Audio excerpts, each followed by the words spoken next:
Exactly 2 weeks to go until the election, and if the polls are to be believed, and they're not, the convicted felon, insurrectionist, traitor, adjudicated rapist, and compulsive liar is neck and neck with a lifelong law enforcer, former prosecutor, and incumbent vice president presiding over record low unemployment and a booming US economy. Something doesn't add up. It can't just be because Kamala Harris is a female and a person of color that she isn't light years ahead of her insane rival. I mean, a female candidate won the popular vote in 2016, so America isn't as misogynistic as you might think. So who is it that tells us that Donald Trump is really that popular? Oh, that's right. It's Trump. Trump hasn't stopped telling us that he's going to win the election and that Kamala Harris is mentally unstable, the ultimate in projection. Dozens of mental health professionals have evaluated Trump from his millions of appearances and said that he's not fit for any job, let alone the presidency. Apart from The Apprentice, Trump has never been employed because he's unemployable. And when he gaslights his supporters by claiming to bring back jobs or close the border or execute drug dealers, nobody has had the opportunity to ask him how. How, Mr. Trump, do you intend to do these things? Don't you think that if it was that easy to bring down inflation, somebody might have done it by now? So we can't trust the news media to hold him to account, and he won't be interviewed by legitimate journalists. He cancelled his 60 Minutes interview. He refuses to be fact-checked. This is all the authoritarian playbook, by the way. Putin doesn't ever get interviewed unless he's writing the questions. So in addition to the promise of authoritarian policies, going after his perceived enemies, shutting down the plethora of criminal investigations, taking away people's broadcasting licenses, banning abortion on a national scale, ending the Ukraine war by handing it to Putin, etc., etc., there is a blanket block on access to the real Donald Trump. He only appears in fake set-up scenarios, like wearing an apron in McDonald's and pretending to give a shit about people from a group of pre-selected Trump supporters who happen to be driving through to collect their Happy Meals. Can you see what's going on here? He's faking his own popularity. He's paying for polls that make the race look tight. He's not popular with the majority of voters. It's just that he tells us constantly that he is, so much so that we actually start to believe him. So much so that the corporate media are too lazy to question him, too lazy to fact-check him. So they just sane-wash his insane authoritarian speeches and give him the credibility of normalization. Trump is not normal. He's dangerous. Vladimir Putin clearly has something on Trump, whether it's the PP tape or something more sinister, but either way, there's compromat. He won't hear a bad word said about Vladimir Putin. Think of it, a former president compromised by Russia running for president again, and everybody behaves like that's just normal. There is clearly a collective mental health problem in the United States that nobody wants to talk about. Trump, along with Russian bots and hackers and interferers, have normalized this Republican candidate, a candidate that is anything but normal. And that's why the polls seem so close, because they are manipulated. That's why he appears to be neck and neck with Kamala Harris, because Trump is a distraction. He's a sideshow, like a Victorian freak show. He's interesting because he's a clown, not because he's a winner. The media love him because he sells his box office with his makeup and his corset and the lifts in his shoes and his hair transplant. It's all pretend. So to watch him serving food through the second window of McDonald's makes us feel sorry for him, like he's being humiliated. He doesn't care about those people. Him joking that he might come back to do it again because he's having such a good time, it's a lie. It's populism. He doesn't want to work, he doesn't want to campaign, he just wants to play golf. He keeps telling us what a wonderful life he had before he ran for president. He's even said, I don't care about you, I just want your votes. The guy is a phony, a lazy, burnt orange phony who thinks it's normal to steal an election because he's been stealing all his life.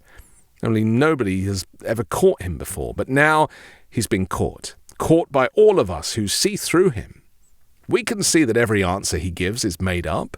Every lie he tells is an obvious false statement. He thinks everyone is as dumb as he is, and that he can just say anything and people will believe him, because this is what he's been doing for years. But we don't believe him. He lied today about the cost of installing a bunch of electric vehicle chargers, said it would cost billions and trillions. The guy's an idiot. And if people buy his rhetoric, what does that say about them? It says we've lost all grip on reality. But that's his plan. That's Steve Bannon's plan. That's Putin's plan. Sow as much misinformation as you can so that nobody knows what to believe. Do you believe that wind turbines give you cancer? Or windmills, to quote Trump accurately? Nothing he says is true. Literally nothing. And hence the polls that he has commissioned aren't true either. They are skewed to hide his lack of popularity, so that when Kamala Harris wins, they can claim it was rigged because the race was too close to call. But it wasn't. Those were their fake polls, as fake as everything that Trump says and does. Nothing is what it seems with that guy. He literally is wearing clown makeup. Trump's efforts to fake his popularity in Arizona and Nevada may have been compromised this week by canvassers working for America PAC, who have reportedly used GPS spoofing to falsely claim that they have knocked on doors when they haven't, according to sources in a leaked video. Now, this could have significant consequences for Trump, as America PAC is responsible for much of the Trump campaign's grassroots work in key battleground states where voter turnout is expected to be critical to the election outcome. A bootleg video made by an American PAC canvasser in Nevada demonstrates how easily canvassers can manipulate their locations to fake door-knocking efforts. The video details how canvassers use GPS spoofing apps to make it appear as though they visited the homes of Trump supporters, input fake survey responses, and adjust answers to cover up the deception.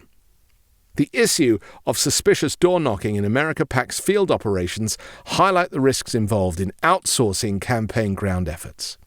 Paid canvassers, unlike traditional volunteers or campaign staff, they just don't have the same level of commitment to their candidate's success, making fraudulent activity far more likely.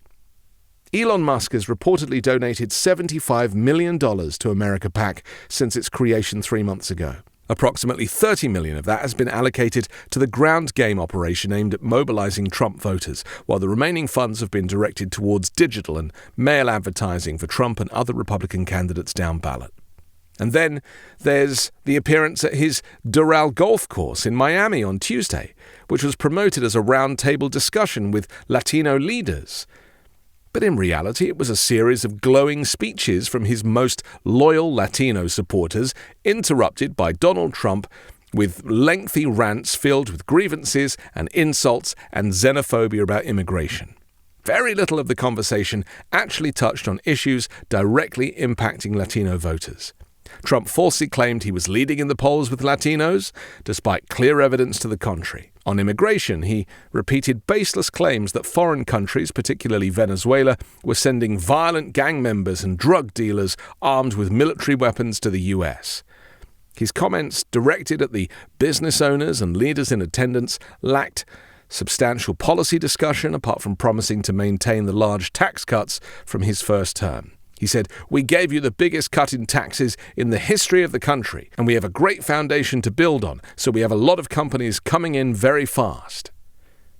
What does that mean?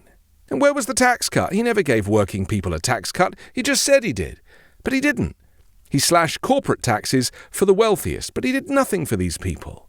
So if his polling is fake, and his rallies are faked, and his door knockers are fake, and his policies are fake, apart from a handful of cultists who go to every Trump event, who is supporting him?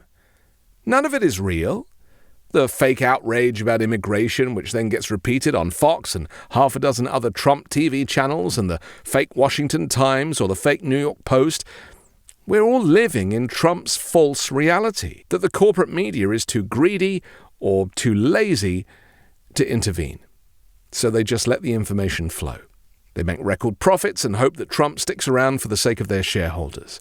Trump has made Rupert Murdoch rich. Murdoch is Trump's enabler, his handler. These oligarchs exist for power and money and not much else.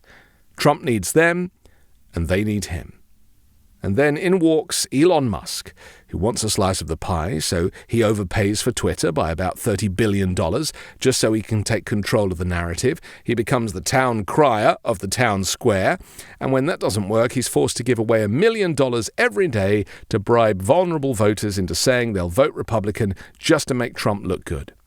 He's bidding for a senior role in the Trump administration, which means more government contracts for Elon and yet more wealth. Soon every senator will be driving a government-paid-for Tesla. And in Florida, Ron DeSantis is purging voter rolls, and in Georgia they're preparing for Trump loyalist election officials to refuse to certify the election if he loses, and so it goes on. The entire movement is built on a fallacy that Donald Trump knows how to make America great again. But they're missing something really important. America is already great. Just look at the support for Kamala Harris and the Democrats. The kindness, the authenticity, the unity, and with no reason to brag. They don't need to fake their rally numbers or set up photo ops to look real, because they are real. They are the real deal. And like Joe Biden before her, Vice President Harris is a lifelong public servant. She's a law enforcer, not a law breaker. She's a defender of the Constitution, not suggesting it should be thrown out. She wants to restore your rights, not take them away. And she doesn't seek to denigrate asylum seekers or immigrants who want to come to America for a better, safer, more prosperous life in return for their contributions. The media doesn't cover Kamala Harris and her daily campaign events because they aren't sensationalist.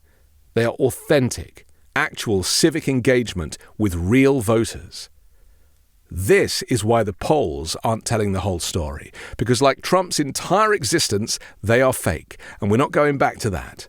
Politics should be boring, administrative, and planted firmly in reality. Donald Trump's administration was a car crash reality TV show full of drama, cliffhangers, and tragedy. People actually died.